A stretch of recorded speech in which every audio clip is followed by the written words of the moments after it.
రాజకీయ చైతన్యానికి care of Karimnagar. ఏ ఎన్నికలు వచ్చినా హై వోల్టేజ్ వాతావరణం కనిపిస్తూ ఉంటుంది. ఇప్పుడు స్థానిక ఎన్నికల సమరశంఖం మోగటంతో ఎప్పటిలాగే కరీంనగర్లో ఎలక్షన్ హీట్ కనిపిస్తోంది.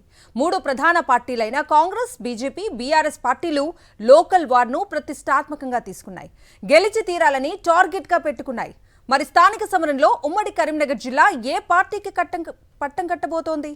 ఉమ్మడి కరీంనగర్ జిల్లా వ్యాప్తంగా 60 ఎంపీపీ స్థానాలు, 60 జడ్పీటీసీలు, 646 ఎంపీటీసీ స్థానాలు ఉన్నాయి. కొన్ని నియోజకవర్గాలు, మండలాలు అటు సిద్దిపేట, హన్మకొండ, జయశంకర్ భూపాలపల్లి జిల్లాల్లోకి వెళ్లినా జిల్లా పరిషత్తులుగా చెప్పుకుంటే మాత్రం 4. 1 కరీంనగర్, 2 సిరిసిల్ల, 3 జగిత్యాల, 4 పెద్దపల్లి.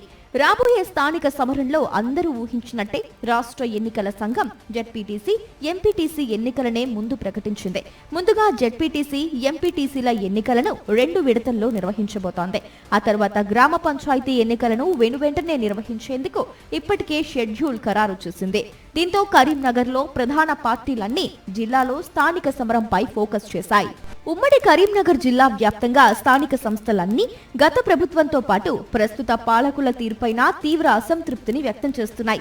ఇలాంటి తరుణంలో జరుగుతున్న స్థానిక సంస్థల ఎన్నికలపై క్యూరియాసిటీ నెలకొంది. ముఖ్యంగా లోకల్ నాయకులు చేయించిన వైకుంఠ ధామాలు, రోడ్లు, ఇతర పనుల వంటి వాటికి ఇప్పటికీ బిల్స్ రాలేదు. స్థానిక ప్రజాప్రతినిధులు అప్పులు చేసి మరీ పనులు చేయించడంతో అప్పులు తీర్చలేని స్థితిలో ఆత్మహత్యా యత్నాలకు పాల్పడ్డారు. ముఖ్యంగా గ్రామాల్లో అభివృద్ధి పూర్తిగా కుంటుబడింది.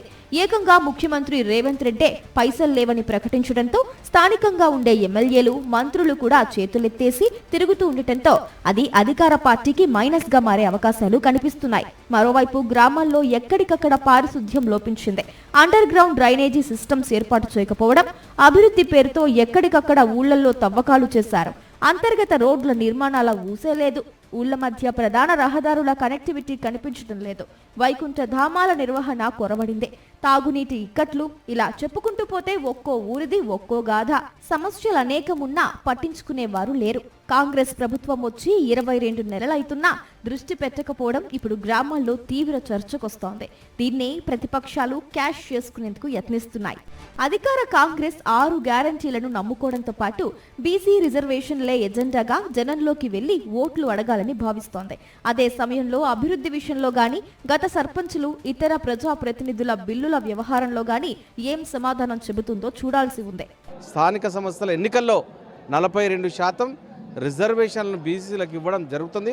పార్టీ పరంగా అయినా మీరు ఇచ్చినా ఇవ్వకున్నా, కానీ బీసీలను మరోసారి బీజేపీ మోసం చేస్తూ ఉన్నది.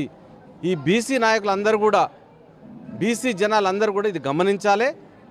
ఇది గమనించి స్థానిక సంస్థల్లో కర్రు కాల్చి వాత పెట్టాలని నేను కోరుతా ఉన్నా. స్థానిక ఎన్నికల్లో విజయం సాధిస్తుంది. మేము గత 18 నెలలుగా చేస్తున్నటువంటి అభివృద్ధి కార్యక్రమాలు, సంక్షేమ పథకాలు, ఉద్యోగాలు ఇవన్నీ గత 10 సంవత్సరంలో జరగలేదు. రేషన్ కార్డులో ఒక్క పేరు కూడా నమోదు కాలేదు. ఒక్క కొత్త రేషన్ కార్డు ఇవ్వలేదు. ఒక్క డబుల్ బెడ్రూమ్ ఇల్లు ఏ గ్రామంలో కూడా లేదు. ఈరోజు ప్రతి గ్రామంలో ఇందిరమ్మ ఇల్లు ఇస్తున్నాం. మరి అదేవిధంగా ఈరోజు సన్న బియ్యం ఇవన్నీ కూడా పేద ప్రజలకు ఉద్దేశించినవి. తప్పకుండా వీటన్నింటిని కూడా ప్రజలు ఆదరిస్తూ ఉన్నారు. రైతు భరోసా కూడా వేసినాం. కాబట్టి మేమేదైతే 6 గ్యారంటీలు ఇచ్చినామో ఆ 6 గ్యారంటీలను అమలు చేస్తూ ఉన్నాం. కాబట్టి ప్రజలందరూ కూడా బ్రహ్మరథం పడతారు. బిల్లుల పెండింగ్, నిలిచిపోయిన అభివృద్ధి, తమ హయాంలో ఎలా పనులు చేశామో చెబుతూనే బీసీ రిజర్వేషన్లపై అధికార కాంగ్రెస్ చిత్తశుద్ధిని ప్రశ్నిస్తూ బీఆర్ఎస్ ముందుకెళ్లేందుకు సన్నద్ధమైంది. మీరు ప్రెసిడెంట్ పంపడం కాదు, 42% బిల్లు కావాలని చెప్పి పోయి మోడీని కలవండి, పార్లమెంట్లో పెట్టండి, 9th షెడ్యూల్లో ప్రొటెక్షన్ తీసుకోండి. తద్వారానే మీకు 42% రిజర్వేషన్ వస్తుంది తమిళనాడు తరహాల. కానీ నేను పంపినాం, జీవో ఇచ్చినాం, ఆర్డినెన్స్ ఇచ్చినాం, మీదే బాధ్యత అని చెప్పేసి మొక్కుబడి చేస్తే ప్రజలు నమ్మే పరిస్థితి లేదు. మొక్కుబడి పనికిరాదు. చిత్తశుద్ధి ఉంటే అక్కడ నుంచి రేవంత్ రెడ్డి కదలద్దు. బీసీ రిజర్వేషన్ అయిపోయి పార్లమెంట్లో పెట్టి 9th షెడ్యూల్ పెట్టాక రేవంత్ రెడ్డి మంత్రులు ఎవరు రావద్దు హైదరాబాద్కు. హైదరాబాద్ వచ్చి చేసేది కూడా ఏం లేదు. కాబట్టి మళ్ళీ మోసం చేసి ఎన్నికలకు పోయే ప్రయత్నం చేయకండి. మీరు డెఫినెట్గా ఎన్నికలు దాటేసే కుట్రలో భాగంగా నీకు నిజంగానే ఎన్నికలు జరపాలనుకుంటే ఈ ప్రక్రియ 1 month లోపల మీరు ప్రక్రియ స్టార్ట్ చేయండి, కంప్లీట్ చేసుకోండి, తర్వాత ఎన్నికలు పోమని చెప్పి మేము డిమాండ్ చేస్తున్నాం. ఇక ఈసారి స్థానిక సంస్థల ఎన్నికలను వచ్చే అసెంబ్లీ ఎన్నికలతో పాటు పార్లమెంటు ఎన్నికలకు సెమీఫైనల్స్ లా భావిస్తున్న కమలం పార్టీ కేంద్రం నుంచి నిధులు వస్తే రాష్ట్రంలోనే గత బీఆర్ఎస్ ప్రస్తుత అధికార కాంగ్రెస్ నిధులను మళ్లిస్తున్నాయనే వాదనను ప్రజల ముందుంచేందుకు ప్రయత్నం చేస్తోంది. ఈరోజు ఏ ఎన్నిక వచ్చినా కూడా కరీంనగర్ జిల్లా వరకు ఏ ఎన్నిక వచ్చినా కూడా స్థానిక సంస్థల్లో బీజేపీ అనేది గెలుపుబావుట ఎగిరబోతుంది. 15 జిల్లా పరిషత్ జెడ్పీటీసీల్లో మెజారిటీ స్థానాలు బీజేపీ కైవసం చేసుకోబోతోంది. జిల్లా పరిషత్ పీఠం మీద కూడా భారతీయ జనతా పార్టీ చైర్మన్ కూర్చోబోతా ఉన్నాడు. మెజారిటీ మండల పరిషత్ కూడా బీజేపీ కైవసం చేసుకోబోతోంది. ఎందుకంటే ప్రజలు చూస్తూ ఉన్నారు. ఈరోజు గ్రామాలలో ఏదైనా అభివృద్ధి జరిగిందంటే కేంద్ర ప్రభుత్వ నిధుల ద్వారా జరిగింది. మండలాల్లో ఏదైనా అభివృద్ధి జరిగిందంటే కేంద్ర ప్రభుత్వ నిధుల ద్వారా జరిగింది. అది ఏదైనా చూసుకోండి, మీరు నరేగా ద్వారా వచ్చిన నిధులు తప్పితే, మీరు 15th ఫైనాన్స్ నిధులు తప్పితే రాష్ట్ర ప్రభుత్వ పరంగా ₹1 నిధులు వచ్చిన పరిస్థితి లేదు. కాబట్టి ప్రజలు ఆలోచిస్తున్నారు, నిధులు లేకపోతే గ్రామ పంచాయతీలలో పరిస్థితి ఏ విధంగా ఉన్నది. ఈరోజు 15th ఫైనాన్స్ నిధులు రావడం లేదు. గ్రామ పంచాయతీలో పాలకవర్గాలు లేవు కాబట్టి 16వ ఆర్థిక సంఘం నిధులు రావడం లేదు. దాంతో గ్రామాల్లో కంపు కొడతా ఉన్నది. ఒక బ్లీచింగ్ పౌడర్ బస్తా ఉంటే స్పెషల్ జరుపుకునే పరిస్థితి లేదు. రేపు అభివృద్ధి బాటలో గ్రామాలు ఉంటాయి అనే ఉద్దేశంతో ఎంపీటీసీ ఎన్నిక రానివ్వండి, సర్పంచ్ ఎన్నిక రాని భారతీయ జనతా పార్టీ బలపడుతున్న పెడితే గెలవబోతున్నారు. అలాగే బీసీ రిజర్వేషన్ల బిల్లుకు ఇప్పటికే మద్దతు ప్రకటించిన నేపథ్యంలో ప్రజల ముందు తాము దోషిగా నిలబడకుండా ప్రచారం చేయాలని భావిస్తున్నట్టు కాషాయ పార్టీ రాష్ట్ర చీఫ్ మాటల్లో ఇప్పటికే వ్యక్తమైంది. ఈ క్రమంలో ప్రజలు ఎవరి వాదన వింటారు, ఏ పార్టీ వైపు నిలబడతారన్నది ఈ స్థానిక ఎన్నికల్లో ఆసక్తికరంగా మారింది. ఉమ్మడి కరీంనగర్ జిల్లాలో 3 ప్రధాన పార్టీలు బలంగా ఉండటంతో ఇక్కడ పోటీ రసవత్తరంగా కనిపిస్తోంది. ఇప్పటివరకు స్థానిక సంస్థల ఎన్నికల్లో తిరుగులేని శక్తిగా ఎదుగుతూ వచ్చిన బీఆర్ఎస్ కు అధికారం కోల్పోయాక స్థానిక సంస్థల ఎన్నికలు సవాల్గా మారాయి. అదే సమయంలో గత స్థానిక సంస్థల ఎన్నికల్లో ఘోరంగా విఫలమైన కాంగ్రెస్, బీజేపీలు ఇప్పుడు రాష్ట్రంలో ఒకరు, కేంద్రంలో ఒకరు అధికారంలో ఉండి కొత్త శక్తియుక్తులతో ముందుకొస్తున్నాయి.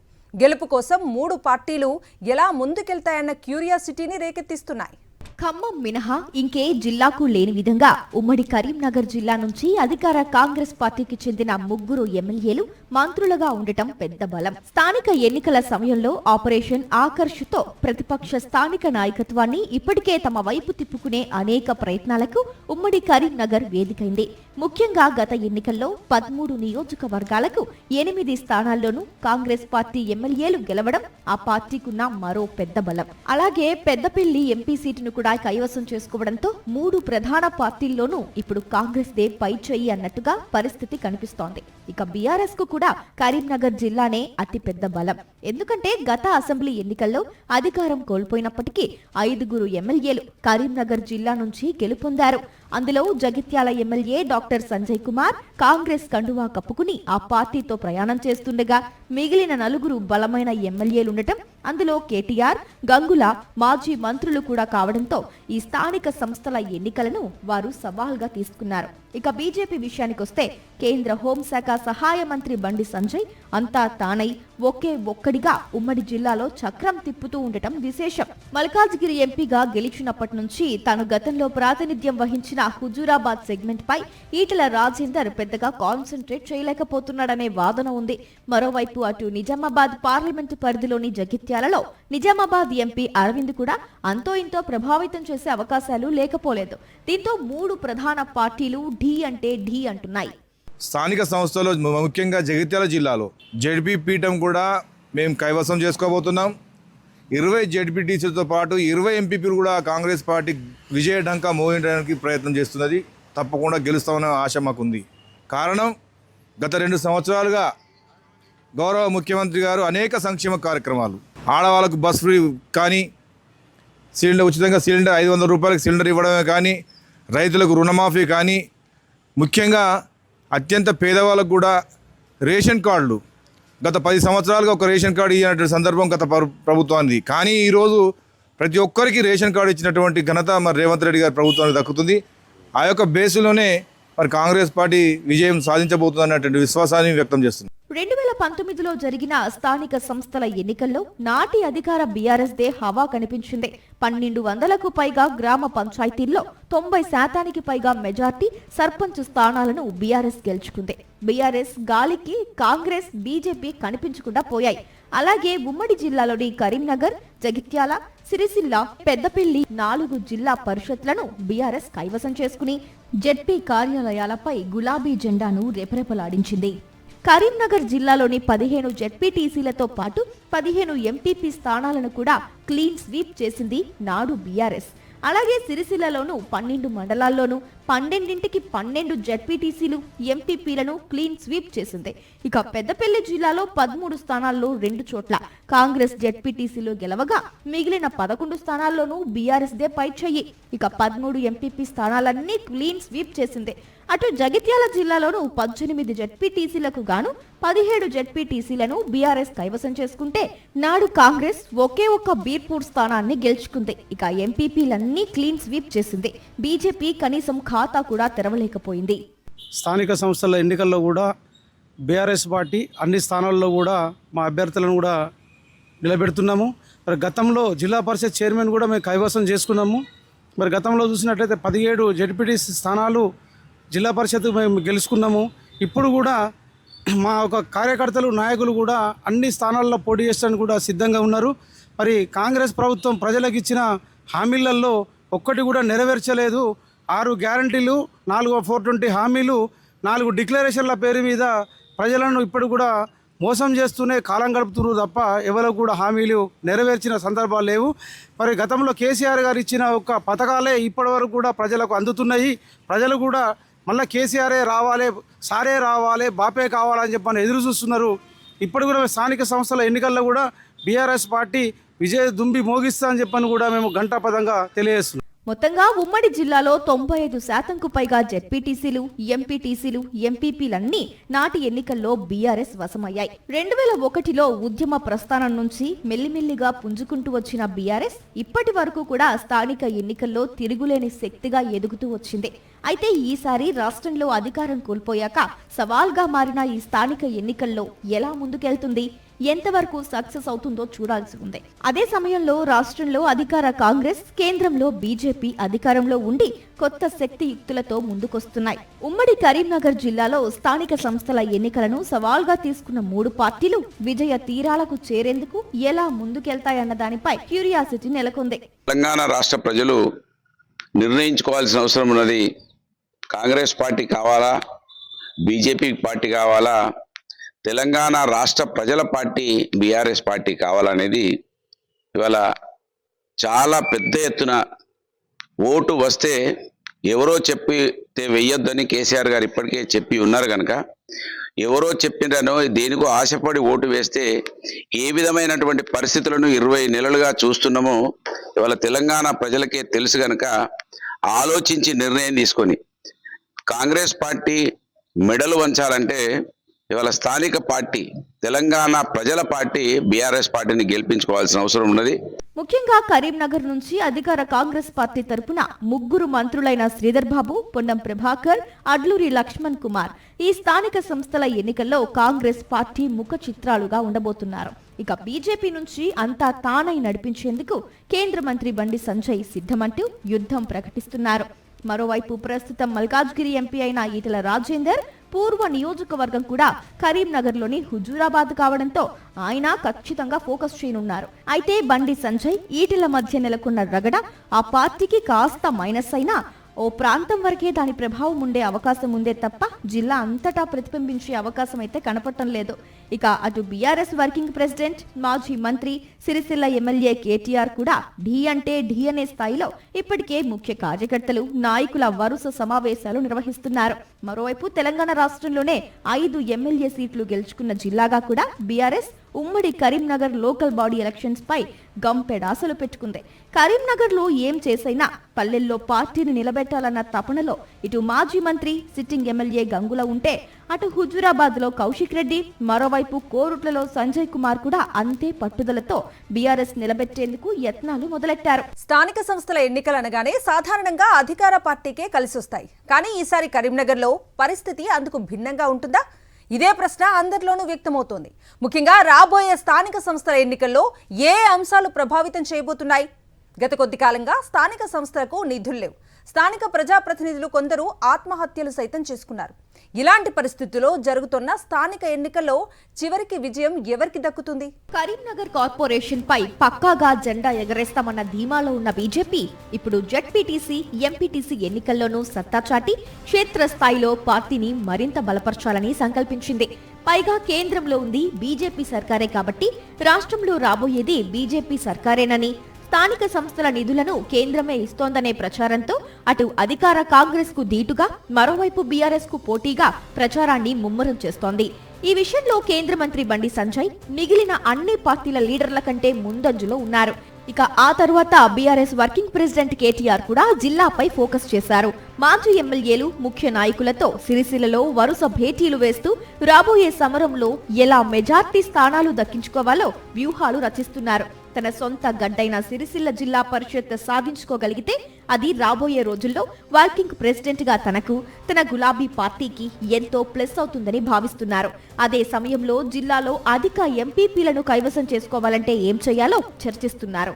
ఇక ఇప్పటికైతే కాంగ్రెస్ పార్టీ అంత దూకుడు ప్రదర్శించడం లేదు కానీ 42% బీసీ రిజర్వేషన్స్ పై జీవో జారీ చేయడాన్ని స్థానిక సమరంలో తనకు అనుకూలంగా మార్చుకునే యత్నం చేస్తోంది.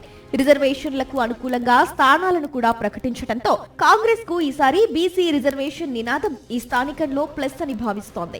అలాగే 6 గ్యారంటీల అమలును కూడా గట్టిగా ప్రజల్లోకి తీసుకెళ్లాలని యోచనతో కాంగ్రెస్ అడుగులేస్తోంది. గత జెడ్పీటీసీ, ఎంపీటీసీ ఎన్నికల్లో క్లీన్ స్వీప్ చేసి కరీంనగర్, సిరిసిల్ల, జగిత్యాల, పెద్దపల్లి స్థానాలను నాడు అధికార పార్టీగా బీఆర్ఎస్ కైవసం చేసుకుంది. ఇప్పటికే బీఆర్ఎస్ క్యాడర్ క్షేత్రస్థాయిలో బలంగా ఉంది. అయితే పరిస్థితులు మారి కాంగ్రెస్ అధికారంలోకి రావడంతో ఇప్పుడు బీఆర్ఎస్ గడ్డు పరిస్థితులు ఎదుర్కొంటోంది. ఈ సమయంలో కాంగ్రెస్ వైపు స్థానిక నాయకత్వం వెళ్లకుండా చూడటంతో పాటు బీఆర్ఎస్ ను ఎందుకు గెలిపించుకోవాలో అటు ప్రజలతో పాటు బీఆర్ఎస్ నుంచి బరిలోకి దింపేందుకు ఆశావాహులను తయారు చేసే క్రమంలో ఖచ్చితమైన నినాదంతో గులాబీ పార్టీ అడుగులు వేయాల్సిన ఛాలెంజింగ్ పరిస్థితి కనిపిస్తోంది. సహజంగానే రాష్ట్రంలో కీలక పాత్ర పోషిస్తున్న 3 మంత్రులున్న నేపథ్యంలో పెద్దపల్లి జిల్లా పరిషత్ విషయంలో కాంగ్రెస్ పార్టీకి ఎక్కువ అవకాశాలున్నట్టే కనిపిస్తోంది. ఇక జగిత్యాల్లో కూడా ఇప్పుడు కాంగ్రెస్ పార్టీనే బలంగా కనిపిస్తున్నా అక్కడ మాజీ మంత్రి జీవన్ రెడ్డి, బీఆర్ఎస్ నుంచి గెలిచి కాంగ్రెస్ కండువా కప్పుకున్న ఎమ్మెల్యే సంజయ్ కుమార్ మధ్య విభేదాలు నష్టం చేకూర్చే అవకాశాలు లేకపోలేదు. అయితే ప్రత్యర్థి బీఆర్ఎస్, బీజేపీలు ఈ అవకాశాన్ని ఎలా ఉపయోగించుకుంటాయి? ఈ గ్యాప్ లో బలమైన స్థానిక నాయకత్వంతో బరిలోకి దిగుతాయా అన్నది ఆసక్తి రేపుతోంది. అయితే బీఆర్ఎస్ నుంచి గెలిచి కాంగ్రెస్ కండువా కప్పుకున్న ఎమ్మెల్యే డాక్టర్ సంజయ్ కి మాత్రం ఈ ఎన్నికలు ఓ సవాల్గానే చూడాల్సి ఉంటుంది. భారతీయ జనతా పార్టీ జగిత్యాల జిల్లా స్థానిక సంస్థల ఎన్నికలలో పోటీ చేయడానికి సిద్ధంగా ఉన్నది. ఎందుకంటే గతంలో టీఆర్ఎస్ పార్టీ అవినీతిలో కూరుకుపోయింది. ఇదే విధంగా కాంగ్రెస్ పార్టీ అధికారంకి వచ్చి 2 సంవత్సరాలు గడుస్తుంది. 6 హామీలు ఇచ్చి కూడా ఎలాంటి హామీని కూడా నెరవేర్చలేని పరిస్థితిలో ఉంది. అందుకే భారతీయ జనతా పార్టీ స్థానిక సంస్థల్లో ఎంపీటీసీలు కానీ, జెడ్పీటీసీలు కానీ పోటీ చేయడానికి మాకు తీవ్రమైన పోటీ ఉన్నది. ఎందుకంటే ఒక్కొక్క స్థానం నుంచి 3 నుంచి 5 అభ్యర్థులు కూడా పోటీ పడుతూ ఉన్నారు. ఎందుకంటే నాకంటే నాకు టికెట్లని. దీని మీద భారతీయ జనతా పార్టీ నిజామాబాద్ పార్లమెంట్ సభ్యులు ఖచ్చితంగా సర్వేలకు అనుగుణంగానే టికెట్లు ఇచ్చి భారతీయ జనతా పార్టీని జగిత్యాల జిల్లాలో మెజార్టీ స్థానాలను గెలిపిస్తామని తెలియజేస్తా ఉన్నాం. కరీంనగర్ లో మాత్రం కాంగ్రెస్ జెడ్పీని కైవసం చేసుకుంటుందా లేక ఇక్కడ త్రిముఖ పోటీ ఉండబోతోందా అన్నది ఆసక్తికరంగా మారింది. ఎందుకంటే బీజేపీ, బీఆర్ఎస్ కంటే కూడా అధికారంలో ఉండి కాంగ్రెస్ ఇక్కడ బలహీనంగానే కనిపిస్తోంది. సరైన నాయకత్వలేమి ఆ పార్టీకి ఇబ్బందిగా మారింది. ఈ క్రమంలో దాన్ని కాంగ్రెస్ అధిగమిస్తుందా లేక బీజేపీ, బీఆర్ఎస్ పార్టీలు సందులో సడేమియా అన్నట్టు ఏవైనా ఎత్తుగడలు వేసి కాంగ్రెస్ కు కాకుండా చేస్తాయా అన్నది చూడాల్సి ఉంది. ప్రభుత్వం ఏర్పాటు అయిన తర్వాత స్థానిక సంస్థల ఎన్నికల గురించి కంటెస్ట్ చేయాలన్న ఆలోచనతో వ్యక్తులు ఎప్పటి నుంచో ఎదురు చూస్తున్నారు. ప్రజలు కూడా ఎదురు చూస్తున్నారు. ఎందుకంటే చాలా చోట్ల అది కార్పొరేషన్ అవనివ్వండి, పంచాయతీలు అవనివ్వండి, నిధులు లేక అక్కడ సరైన వ్యక్తులు పట్టించుకునే వారు లేక ఎప్పటి నుంచో ఎదురు చూస్తున్నారు. కానీ ఇప్పుడున్న పరిస్థితి మనం చూస్తున్నట్టయితే కనుక ఒకవైపు రిజర్వేషన్ పరిస్థితి ఏంటో క్లారిటీ లేదు. దానిపైన కోర్టుకు వెళ్ళిన పరిస్థితిని కూడా చూస్తూ ఉన్నాం. ఇక గ్రామాల్లోకి వెళ్ళినట్టయితే ఇప్పుడు అధికారంలో ఉన్న కాంగ్రెస్ పార్టీ ఇచ్చిన హామీలను ఏ ఒక్కటి కూడా నెరవేర్చలేని స్థితిలో ఉండి ఇప్పుడు కానీ ఎలక్షన్లోకి వెళ్ళినట్టయితే ఖచ్చితంగా చావు దెబ్బ చూడబోతుందనే పరిస్థితి మనకి ఇప్పుడు కనబడతా ఉంది.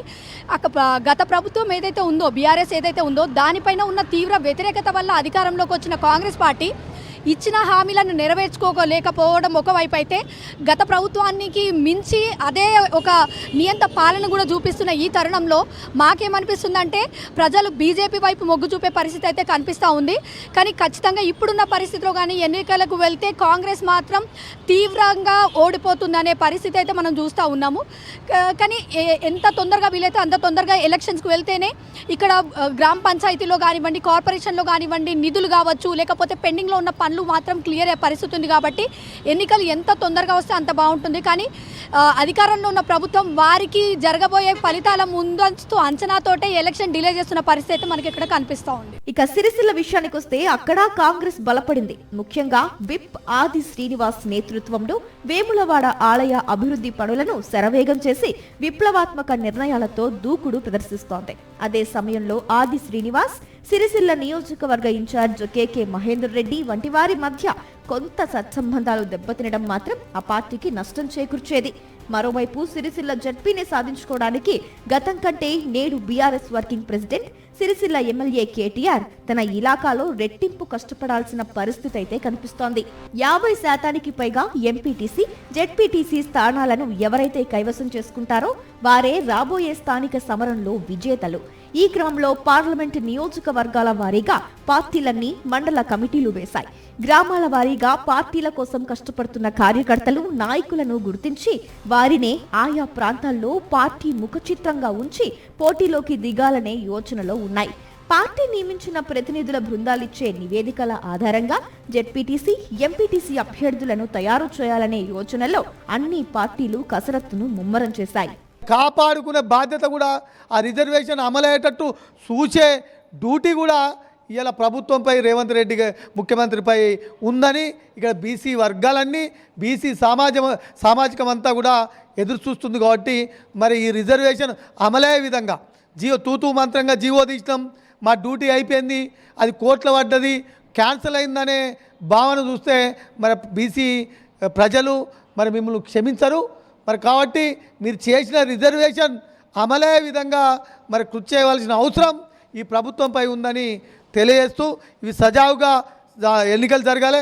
బీజేపీలో సంజయ్ వర్సెస్ ఈటల మధ్య నెలకొన్న తగాదాలు బీజేపీకి ఇబ్బందిగా మారాయి. తమకు స్థానిక సంస్థల్లో అవకాశాలు వస్తాయో రావోనన్న బెంగతో ఈటల అనుచరులు సంజయ్ను కలవడం వంటి కలహాల కాపురంలో వాటిని ఏ మేరకు బీజేపీ చక్కదిద్దుకుని ముందుకెళ్తుందో చూడాల్సి ఉంది. ఇక పేరుకే అధికార పార్టీ, దానికో 3 మంత్రులు తప్ప శ్రీధర్ బాబు, పొన్నం వర్గాలు కొంత భేదాభిప్రాయాలతో వేరువేరుగా కనిపిస్తూ ఉండటం, కలహాల కాపురాన్ని దాటి విజయాల కాపురాన్ని కాంగ్రెస్ ఏ మేరకు చేరుతుందో చూడాల్సి ఉంది. ఇక బీఆర్ఎస్ విషయానికి వస్తే ఇప్పటి వరకైతే వర్కింగ్ ప్రెసిడెంట్ గా కేటీఆర్ మినహాయిస్తే మిగిలిన ఎమ్మెల్యేలు గంగుల, సంజయ్ కుమార్, కౌశిక్ రెడ్డి నుంచి పెద్దగా కసరత్తు చేసిన దాఖలాలైతే కనిపించలేదు. కానీ ఇప్పుడిప్పుడే ఈ 3 మిగిలిన ఎమ్మెల్యేలు కూడా స్థానిక సమరంపై దృష్టి సారించారు. దీంతో ఈ 3 ప్రధాన పార్టీల్లోని లోపాలను పసిగట్టి బలాబలాలను అంచనా వేసి ప్రత్యర్థులకు ఎంతవరకు చెక్ పెట్టగలుగుతారన్నది సర్వత్రా ఉత్కంఠ రేపుతోంది. మొత్తంగా ఉమ్మడి కరీంనగర్ జిల్లాలో ఎవరెక్కువ జడ్పీ పీఠాల్లో విజేతలుగా నిలుస్తారు, ఎవరు ఎక్కువ ఎంపీపీలను గెలుచుకుని గ్రామాల్లో విజయ కేతనం ఎగురవేస్తారనేవి ఇప్పుడు ఆసక్తిని రేకెత్తిస్తున్నాయి.